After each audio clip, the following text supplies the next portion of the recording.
रहा हो, कोई अपना न दिखाई दे रहा हो, केवल दुख ही दुख, अशांति ही अशांति, उस समय आप देखिएगा भारी से भारी संकट की निवृत्ति के लिए एकमात्र उपाय है। यदि आप भजन नहीं करते तो आप दिमाग में लिख लीजिए, चाहे अपनी नित्य डायरी में लिख लीजिए। आप एक बात पर विश्वास कर लीजिए कि आपको कोई भी सुखी नहीं कर सकता। यदि आपको कोई सुखी कर सकता है तो आप हैं। बिल्कुल घनीभूत अर्थात ठोस बात है, इसे समझ लेना। यदि आप अपने विचार के द्वारा, विवेक के द्वारा अधर्माचरणों का त्याग करके धर्म पूर्वक जीवन व्यतीत करते हुए भगवान नाम जप करते हैं, तो पूर्व पाप कर्म के अनुसार जब देह रचा गया तो उसमें जो प्रारब्ध दुख सुख का है वो तो आएगा, पर आपको परास्त नहीं कर पाएगा। और आगे आपके लिए महासुख है जो दुख और सुख दोनों से परे है।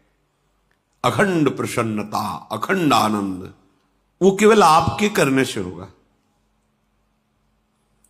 उपदेश मिल सकते हैं, मार्ग बताया जा सकता है, आपको सहयोग मिल सकता है, पर चलना आपको होगा। यदि आप नहीं चले तो ये कहीं भ्रम हो कि मैं कहीं जाऊं और मेरी दुख निवृत्ति हो जाए, तो इस भ्रम को छोड़ देना आप। क्योंकि हम आप तो बहुत छोटे जीव हैं, अर्थात बहुत लघु तपस्या, लघु पुण्य वाले हैं। हम उन महापुरुषों की बात करते हैं जिन्होंने आजीवन ऐसा तप संचय किया, फिर भी उनके शरीर में भारी से भारी दुख देखे गए।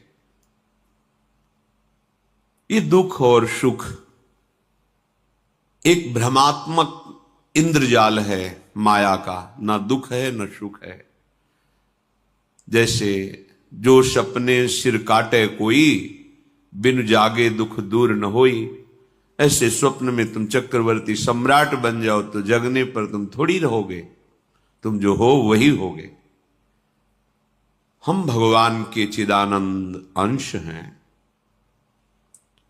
ये भूल कर हम अपने को स्त्री पुरुष, अच्छा बुरा, धनी निर्धन, दुखी सुखी आदि आदि बहुत सा प्रपंच है, इसे हम अपने दिमाग में बैठा लिया है। जब तक आप ये प्रपंच नहीं छोड़ोगे तब तक आपको सुखी कोई कर ही नहीं सकता, क्योंकि दुखालयम नाशवान संसार का तो तुमने अस्तित्व रखा है। अगर ये किसी के दूर करने से होता तो स्वयं जगत गुरु परब्रह्म परमात्म तत्व भगवान श्री कृष्ण सामने हैं और अर्जुन को कह रहे हैं, मात्रा स्पर्शास्तु कौन्तेय शीतोष्ण सुख दुखदा आगमा पायनो अनित्यास्तास्तितिक्षस्व भारत। हे भारत, हे अर्जुन, ये आने जाने वाले अनुकूलता प्रतिकूलता, गर्मी शीतलता, अर्थात काम क्रोध लोभ मोह मद मत्सर अपमान निंदा, ये सब ताप पहुंचाते हैं। अनुकूलता सम्मान यश कीर्ति धन वैभव, मानी हुई मान्यता, ये सब शीतलता पहुंचाते हैं। ये उष्णता और शीतलता, अनुकूलता और प्रतिकूलता आने जाने वाले हैं। भगवान ये नहीं कह रहे मैं मिटा दूंगा, कह रहे तास तितिक्षस्व भारत। हे अर्जुन, ये तुम्हें सहना होगा। यदि तुम इससे सह गए तो तुम्हारे हृदय में ऐसी स्थिति प्रकट हो जाएगी कि फिर ये स्पर्श भी नहीं कर पाएंगे। सहने से तुम्हारी भक्ति बढ़ेगी, तुम्हारा चिंतन बढ़ेगा, तुम्हारा स्मरण बढ़ेगा। सत्य वस्तु के लिए, सत्य तत्व के लिए तुम सुखी हो जाओगे। बिल्कुल खुली बात। आडंबर नाटक पाखंड इसकी जरूरत नहीं है। प्राकृतिक भोगों में सुख बुद्धि, देहाभिमान, विद्यारूप महत्व कुल धन यौवन अभिमान, यही तुम्हारे दुख का मूल है और ये कोई दूसरा नहीं हटा सकता। ये तुम्हें अपने विवेक सत्संग से प्राप्त हुए विवेक के द्वारा, शास्त्र स्वाध्याय से प्राप्त हुए विवेक के द्वारा इसे तुम्हें त्यागना है। दुख तुम पकड़े हो तो छुड़ा कौन सकता है? छुड़ाना तो आपको ही पड़ेगा। अगर कोई वादा करता है कि मैं आपको दुख रहित कर दूंगा, मुझे आज तक समझ में नहीं आया।